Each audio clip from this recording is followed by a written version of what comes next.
Assalamu alaikum wa rahmatullahi wa barakatuh. Ahlan wa sahlan. Welcome to this video, guys. My name is Liaquat. Hope you guys are enjoying yourselves. Let me know if this new setup is nice. Do you like my image being right at the front as though I'm giving a presentation? Do you prefer that or do you prefer the old one? You let me know, inshallah. So let's crack on with this. إذا استأجر دارا سنة بعشرة. So استأجر, it means to hire, right? To hire, to rent. Daran, you know that. Darahim, money, silver coins. Lam yusammi, did not stipulate. Qist, it means a share. Okay, portion, a share. Kulla shahr, every month. Ujra, fee. Hammam is bath, public bath. Hajjam is someone who is a blood cupper. Yes, I just write cupping. ولا يجوز أخذ عصب التيس. This should actually be ujrati. Yeah, so you can add that in. It's an error here. So ujrati should be there. Asb al-tays. So asb is the tailbone of an animal. And tays is the male goat. It's a masculine. Alright. ولا يجوز استئجار, to hire. Adhan, you know what adhan is? The call to prayer. Iqama, and iqama is when you're going to quickly call to prayer, the announcement that's made just before salat starts. Hajj, ta'lim al-Quran, teaching Quran. Ghina is singing. Nawh is professional crying, wailing. Wala ijaratul musha'. Musha' means something which is shared. Yeah, shared ownership. Sharik, partner. And إجارة المشاع, again جائزة. يجوز استئجار الذئر. Dhi'r is a wetness. Okay, so wetness is a dhi'r. أجر معلومة, معلومة is known. And kiswa, kiswa is clothing. And ليس للمستأجر أن يمنع زوجه. Okay, let's move on.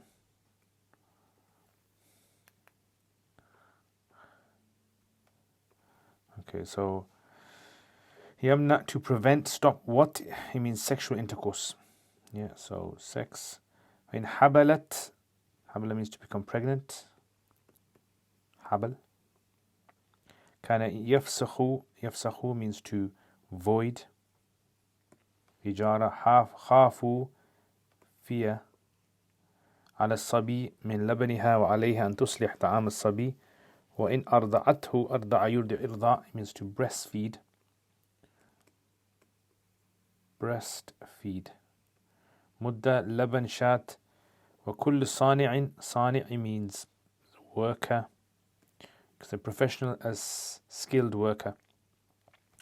أثر العين قصار, it means washing, yeah, clothes washer. صباغ, someone who dyes, dyer. يحبس, it means to hold back. بعد الفراغ, it means completion. Right, so فراغ, completion. من عملي حتى يستوفي, until he gets in full. Yeah, he gets full. أجرة لعمله. Okay, يحبس العين, عين means item, product. أجرة. حمال is the one who carries. And the mallah is a sailor. Alright, so these are basically the words that I think you probably know a lot of these anyway. Let me know if you guys know a lot of these anyway. But just for barakah purposes, I'm going to keep doing this. Alright, so let's... the i'rab tarkeeb now. So إذا استأجر دارا فعل فاعل مفعول به. سنة is the مفعول فيه بعشرة دراهم. Okay, ممنوع من الصرف غير منصرف. جاز وإن لم يسمي. قسط كل شهر, مضاف مضاف إليه, من أجرتي. ويجوز أخذ أجرة الحمام والحجام. Yeah, so فاعل مضاف مضاف إليه. لا يجوز أخذ, it's supposed to be أجرة, أجرتي أسب التيس. ولا يجوز استئجار, فاعل, على الأذان والإقامة والحج تعليم القرآن, all عطف معطوف عليه. الغنى النوحي. ولا تجوز إجارة المشاع عند أبي حنيفة إلا من الشريك. وقال أبو يوسف ومحمد إجارة مضاف إليه becomes مبتدأ. المشاع جائزة ويجوز استئجار الذئر بأجرة معلومة ويجوز بطعامها وكسوتها. وليس للمستأجر أن يمنع زوجها من وطئها، فإن حبلت كان لهم أن يفسخوا الإجارة. إذا خافوا إذا خافوا في الفاعل على الصبي من لبنها وعليها أن تصلح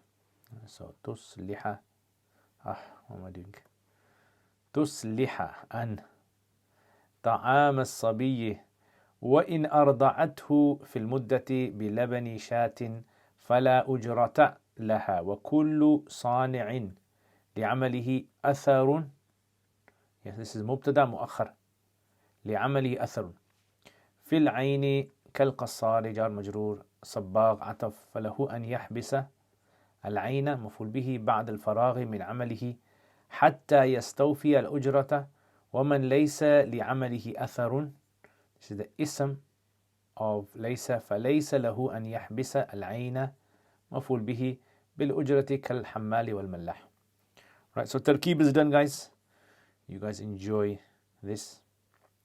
And remember, guys, hit the like button, hit the subscribe button. And if you want to support my channel, then consider becoming a patron. It means a lot to me. Helps my channel develop. I can make more videos. I can dedicate more time, more software for this, inshallah. So details are in the description, by the way.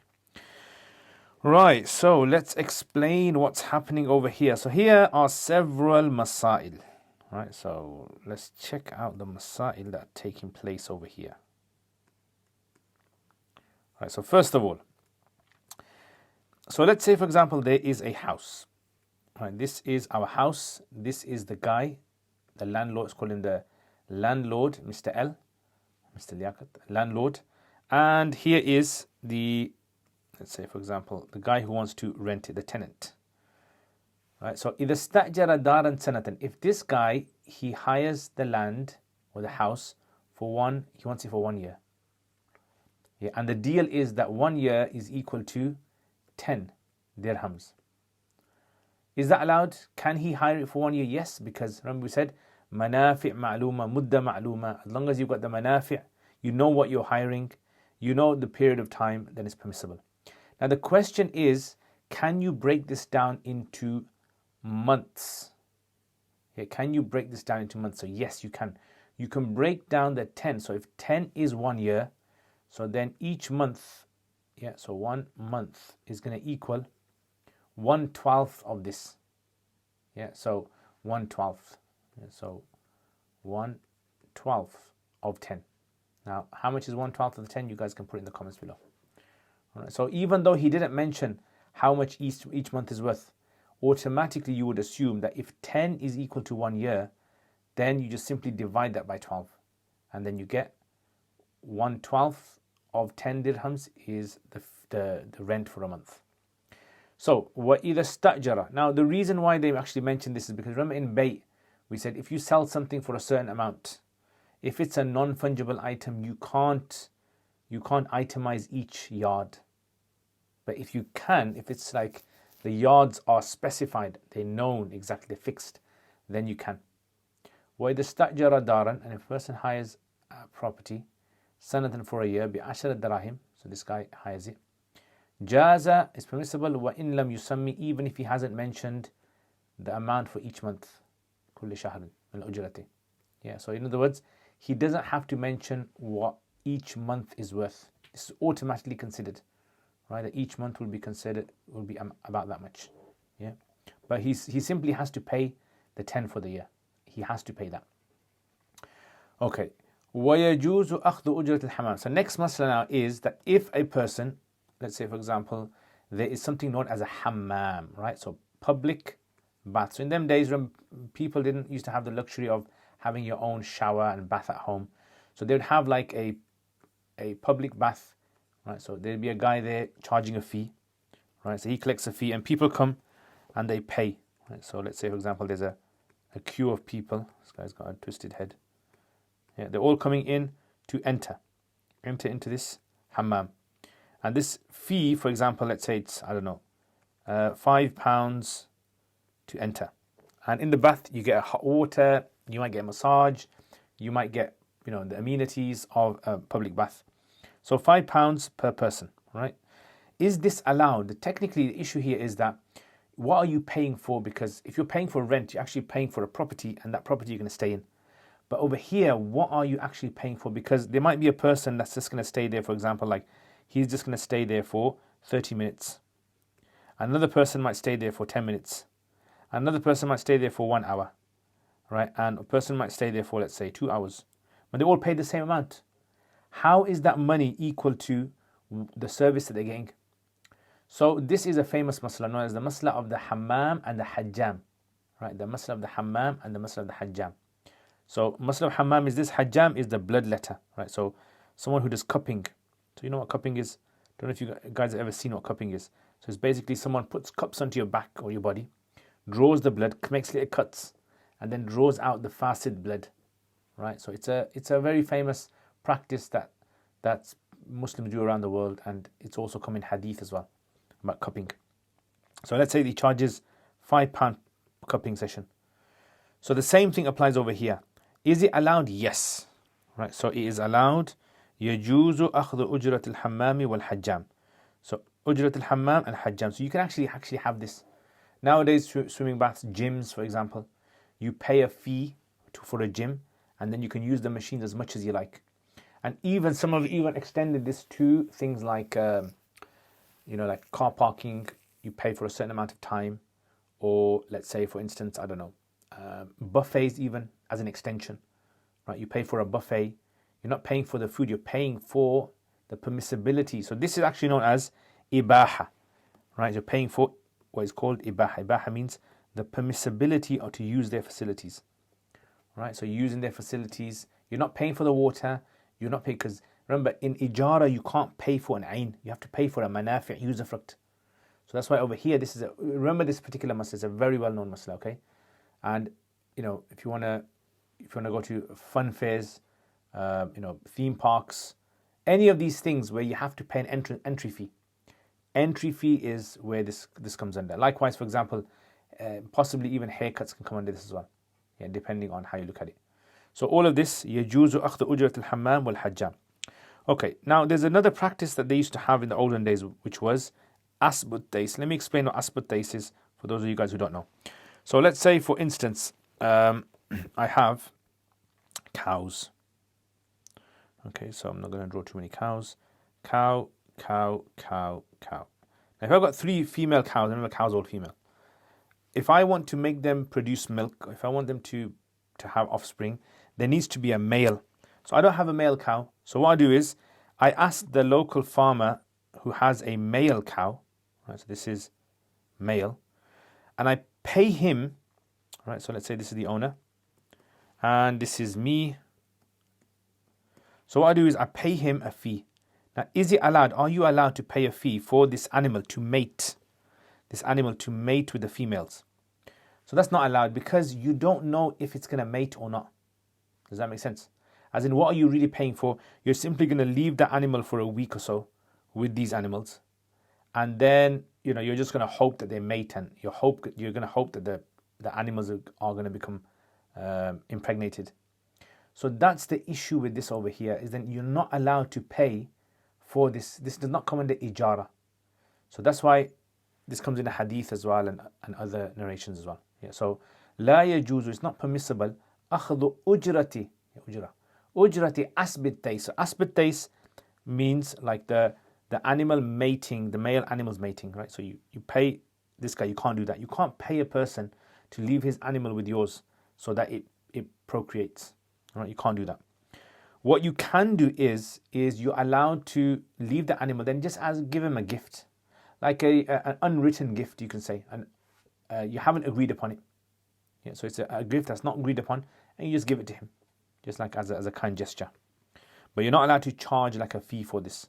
Now, obviously, in today's times, there's artificial insemination that takes place. they don't even need a male anymore now, right? They just take the semen and then they artificially impregnate the cows with the semen, right? They do that. So again, this would be different now, because this time you're obviously paying for semen over here or something of that nature. Right, the other thing the Hanafis you probably are unaware of is that Hanafis do not allow, number one, charging for azan. You're not allowed to charge. Someone cannot say, I will give azan if you give me £10. No, you can't charge for adhan. Number two, you can't charge for salat. You can't charge. Imam cannot charge a congregation and say, give me this much money and I'll lead you in salat. He's not allowed to do that. Number three, you can't charge for hajj.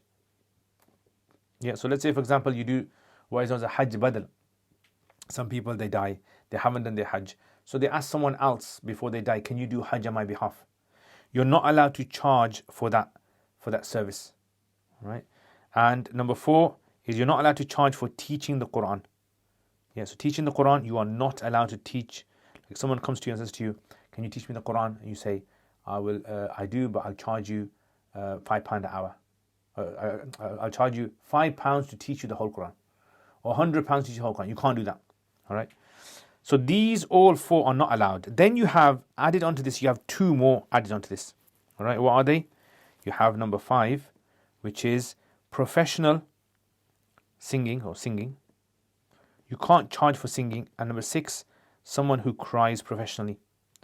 Yeah, so someone who cries, you can't charge for professional crying as well. So these are two things that are sinful. You are not allowed to do, because singing is, obviously it's a woman. Singing in front of men, not allowed. And then crying, the Prophet ﷺ, he prohibited people from crying at the graves of others or at the funerals of others. Right? So this is something which is considered to be prohibited for a person to do. Okay? All right, so what about these? These are not allowed because they are considered to be ibadah, acts of worship. Right? They're considered acts of worship. Like azan is act of worship. And actually, azan is act of worship, salah is act of worship, and hajj is act of worship.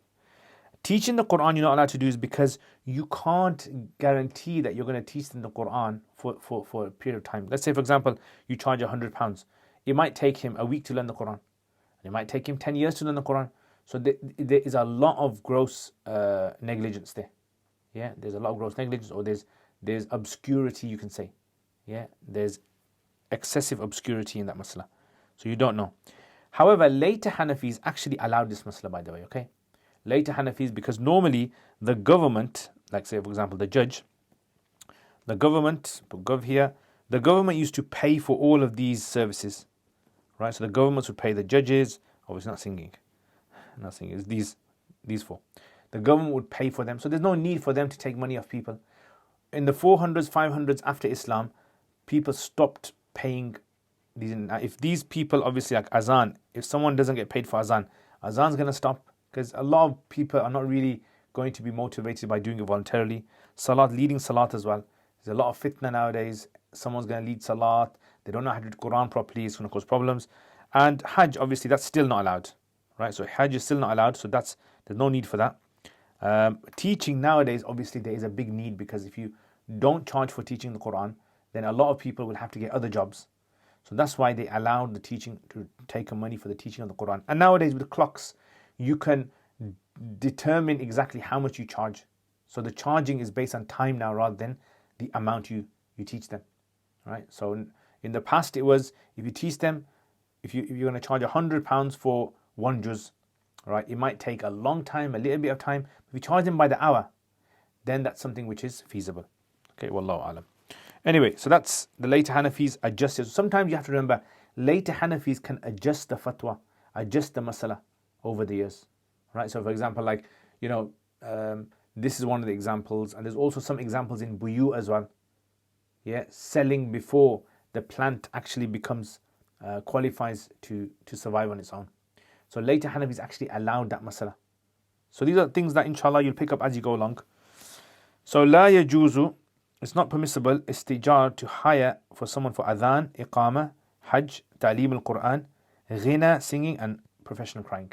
Right? These are not allowed. This is based upon the old fatwa for these four at least, or not even hajj. rather than just these three. All right. See, when you learn, this is the interesting thing. When you learn more, the more you learn, the more you realize there's so much depth in fiqh. Like there's a history of fiqh. Fiqh has evolved over the years as well. Certain masail, Hanafi fiqh, the Hanafi madhab has evolved in certain masail. So you need to be aware of those. And it's difficult to be aware unless you study with someone.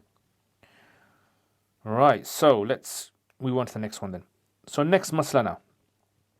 Okay, next masla is selling something that's owned by, let's say for example, there's two people here. These two people, they have a property. Okay, and let's call this guy A, this guy B, and some guy just wants to rent this guy's share, the share of A's share. Yeah, so this is the tenant, landlord. Is this allowed? So according to Imam Abu Hanifa says no. Right, so let's put Abu Hanifa there. Abu Hanifa, he says no. Abu Yusuf and Muhammad, they say yes. This all goes down to shared property. Basically, if this guy and this guy, A and B, they both share a property. If this guy is renting, let's say for example, this guy's share, what share is it? Like from where to where? If it's shared, then he can use any room, he can use the bathroom, he can use the kitchen. So it's not really shared in the sense that it's not really a specific area that he owns. It's shared between the two. And remember, in renting, you have to be able to have rights to a specific area that no one else uses. Yeah, it has to be specified. If this is not specified, then you can't use it because B is going to be always walking into his bedroom, walking into his living room, walking into his kitchen, and hope not in the bathroom, but he's going to be using that as well. So therefore, he won't get private access to it, yeah, personal access. Sahibain say no, it's okay as long as both sides agree, then it's fine. Yeah. Now Abu Hanifa says the only exemption to shared renting is if A rents it to B or B rents it to A. That would be allowed. That's what Abu Hanifa says. Abu Hanifa says the shared owners can rent it to each other. So let's say, for example, I have a property and we both share a big property. And you want to share my side of it for a year. You want to rent it. Okay, it's fine. You can rent it for this much. And he's happy, it's fine. Because he is already using the other side. There's no problem. Make sense? Okay. So, وَلَا تَجُوزُ, and it's not permissible to ijara, right? So it's supposed to be ijara. Ijaratul musha'. So ijara, renting of shared ownership. In the Abi Hanifa, illa, unless it's min al-shariki, partners with each other. وقال أبو يوسف ومحمد إجارة المشاء جائزة. They say it's jaiz. It's permissible. Yeah, straightforward. And their opinion seems to be the one that is more flexible. Okay, next masala. This is an interesting masala. What about hiring a wet nurse? So let's say, for example, there is a woman. Is a woman allowed to rent her basically breast milk? So you're not really renting breast milk because you can't rent milk because milk is consumed. You can't rent something that is used up. So you're renting this facility of the baby suckling, right? So this is put B for breastfeeding woman. She is allowed to charge people. Like for example, she can say, look, I will breastfeed the child like a nanny. I'll breastfeed the child, I don't know, £10 per hour. All right, £10 per hour, and she's going to breastfeed. That's permissible. All right, so therefore, she'd get charged for this. So this is what we call a dhi'r. In Arabic, you call it a dhi'r. I don't know if people do in this country, if they charge for it, but you have nannies in this country, okay, and they're charging for taking care of the child. So yajuzu, it's permissible, istijar, to hire a wet nurse, bi ujratin ma'lumatin, so long as the fee is known. Wa yajuzu, and also, it's also permissible, instead of giving her a fee, you can also give her, instead of fee, you can give her food. Say to her, right, I'm going to give you food. So like, there might be some women out there who possibly say, look, we don't want money, just provide food for us and clothing. Yeah, just give us food and clothing. So you can actually, instead of payment, you can give money or food, clothing. Right, that's also considered to be permitted as well. So وَيَجُوزُ بِطَعَامِهَا وَكِسْوَتِهَا. Yeah, so food and clothing as well. Now, here is an issue that might turn up in the contract. So let's say, for example, they have made an agreement that she's going to breastfeed the child for 6 months. Okay, so 6 months agreement has been made. What happens now is, in this period of time, her husband wants to have sexual intercourse with her. So that's her husband. Can her husband have sexual intercourse with her? The question that arises is that if the husband has sexual intercourse, it might affect her milk production. She gets pregnant, and then, I don't know, something happens to hormones, and then her milk gets affected by this. So is it permissible for the parents of this child, yeah, so let's put this guy as the parents of the child, is it permissible for the parents of the child, the guy who's hiring, to stop her from having sexual intercourse and say, you're not allowed to have sexual intercourse so long as you're breastfeeding my child, yeah, in the 6 months? So in this case, what does he say? He says, وَلَيْسَ لِلْمُسْتَأْجِرِ, that the person hiring cannot يَمْنَ زَوْجَهَا, stop her husband min watiha, from sexual intercourse with her. Okay, now, what if, however, so he can't stop her from sexual intercourse, but what if she gets pregnant? Right, so if she gets pregnant, then the mustajir can nullify the contract. Yeah, he can void the contract if he wants. If he feels, look, we made an agreement, you're going to provide my child with milk, you're pregnant now, this is affecting your milk, so no longer can she. Right, so فَإِنْ حَبَلَتْ, if she becomes pregnant, كَانَ لَهُمْ, then the people hiring can يَفْسَخُوا الْإِجَارَةَ, nullify, void the ijara.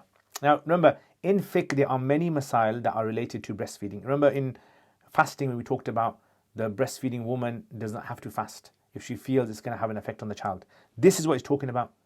The hired wetness, because she's made a contract with the family, she can actually not fast in Ramadan because giving the child the milk is more important than the fasting in Ramadan. You can do the fasting of Ramadan at another time. Okay, so see how interesting is how the masail fit together. Very important for students of knowledge to remember that this is how the fiqh works. The fiqh works by, this kind of like, I don't know what you call it. Okay, next. Where we reached? Okay, so that's أن يفسخ الإجارة إذا خافوا, when they fear على الصبي من لبنها, the fear for the child of his milk. Now I don't know, maybe you guys can answer this. Does a woman's breast milk become affected, change? Does it change drastically when she gets pregnant? So remember, a woman will only produce breast milk if she's had a child, isn't it? So let's say, for example, now she's become pregnant again. Will it affect her breast milk or not? I don't know about this. You guys tell me about this. وعليها, so إذا خافوا على الصبي وعليها أن تصلح طعام الصبي. Okay, and part of the contract may also be عليها أن تصلح طعام الصبي.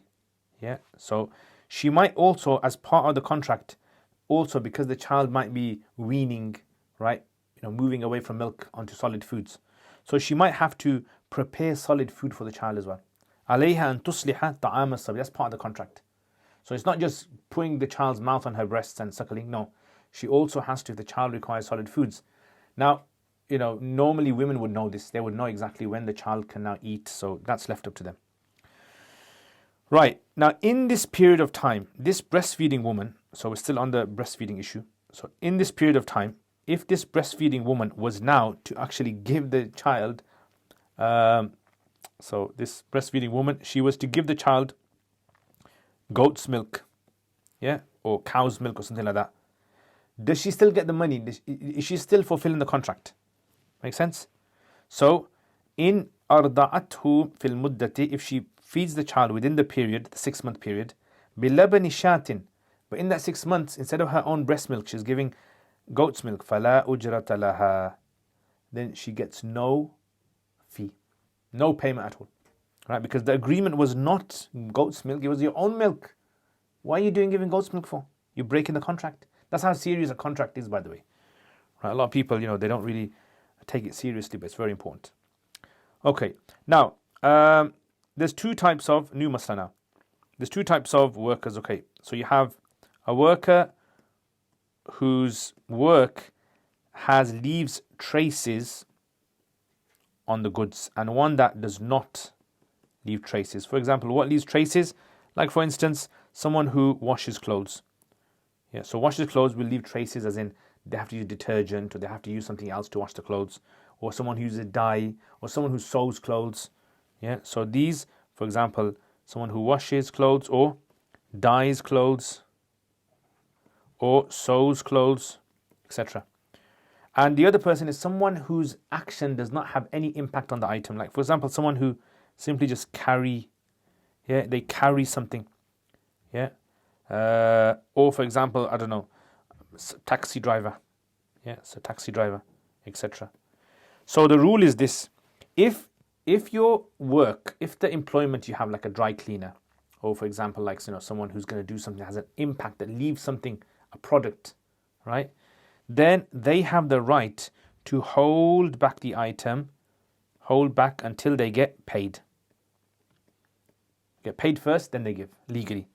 The other guys cannot not hold back. They must give it even if they haven't got paid yet. Yeah, so a taxi driver, he must get you to the destination, then he gets paid. He can't ask for the fee at the beginning. Obviously, if he does and you give him, that's fine. So, look, وَكُلُّ صَانِعٍ, every worker, every skilled worker, لِعَمَلِهِ, for his action, if there is an athar of the ayn, of the item, كَالْقَصَّارِ, like someone who washes or dyes, فَلَهُ أَنْ يَحْبِسْ, he has the right to hold back al-ayn, the item, بعد الفراغ, after completion, من عمله, حتى يستوفي الأجرة, until he receives in full, يستوفي, the fee. وَمَنْ لَيْسَ لِعَمَلِهِ أَثَرٍ, and whoever does not have any athar in his amal, no impact on the work that he's doing, like a taxi driver. Like, you're not going to change shape if you go in a taxi, are you? فَلَيْسَ لَهُ أَنْ يَحْبِسَ الْعَيْنِ, he does not have the right to hold back the item. Right? Someone, you take your phone to a repair shop. If he puts a new item in it, then obviously you've actually bought something, and there's also leasing there as well. So two things taking place. Right? If you go to a restaurant, you're paying for the food, which is a bait trade, and you're also paying for the service that they're offering as well. Yeah, bringing the food to you and etc. So ليس له أن يحبس, this guy cannot hold back the ain بالأجرة, in exchange for the ujra, كالحمال, like someone who carries, and a mallah. Yeah, so someone who's moving houses, and they call these rental companies to move goods for them. Right, so they cannot charge. And that's it basically. Now remember, try to understand these masail in modern terms, I would say. In modern understanding, modern application, how would these all apply? This is very important, especially for students of knowledge. A lot of people do not understand. They understand the fiqh, but they don't know how it works in the real world. So what I would suggest is try to have things in your head. If you have things in the comments, put in the comments, and maybe in the future lessons I can discuss them. Right? But try to do it as quick as possible, because if you ask in 6 months' time and I've passed all these lessons, then I won't be able to repeat it. All right, so some questions for you. Is it permissible to hire a house, property, and pay for the entire year? Yes. Do you have to mention how much you're going to pay each month? No, it's automatically counted. Okay, number 2. Is it permissible for you to pay a fee to use public baths and to use a hajjam system or anything like that, like a gym? Yeah? Yes, it's allowed. Right? So you can pay for that. You're paying for the entry fee. You're not paying for the items themselves. Okay, next. Is it permissible for a man to give another farmer money to let his male animal procreate with your female animals? So no, that's not allowed. You can't. You can give him some gift or something, but not like a specified fee. Are you allowed to charge people to give the adhan, salat, teaching Quran, hajj, singing, and crying professionally? No, you're not. The last two is because they are what? They are sinful. And what about the others? The others because they're ibadas. However, what did later Hanafi say? Later Hanafis allowed it. Why did they allow it for? Because they said that the government stopped funding these, and these are very important to stay. So if something needs to be there in the society, they can charge the fee for it. Okay, are you allowed to rent something to someone that's shared between multiple landlords? Hanifa says no, unless it's between themselves. And what does Sahibain say? They say yes. Okay. Is it permissible to hire a breastfeeding woman to breastfeed a child? Yes, you can. Right. So what are the rules regarding it? So you have to give her a fee, specific fee. You can give her clothing or food if she wants that. And is it permissible for the child's father to prevent the husband of this breastfeeding woman, this wetness, from intimacy with her within the period of time? So no, they can't do that. Okay, question. breastfeeding woman gets pregnant within the 6-month period of time you agreed with her. What happens? So if you fear that this is going to affect the child's milk, then you can break the contract. What other things does the witness have to do? So she has to also prepare food if it's in the contract, for the child. What if in the 6-month period she breastfed the child, not her milk, but animal's milk? Then what happens? So in that case, you don't have to pay her for that particular time. Okay, finally, if a person does work for someone and it leaves an imprint on the product or doesn't leave an imprint, what's the outcome of these two? So the first one, they can hold back the item until the customer pays. And the second one, they can't hold back the item. Khalas. Jazakumullah khair, guys. Thank you very much for watching this video. Thank you to all my patrons for your beautiful, wonderful support. May Allah bless all of you guys. If any of you guys want to support my channel, if you guys think the work I'm doing is good, then please consider it, share it with others as well, and possibly become a patron if you can. Or you can make one-off payments as well. Details on the description below. You can contact me as well. And that's it, guys. I will see you guys next time. Assalamu alaikum wa rahmatullahi wa barakatuh.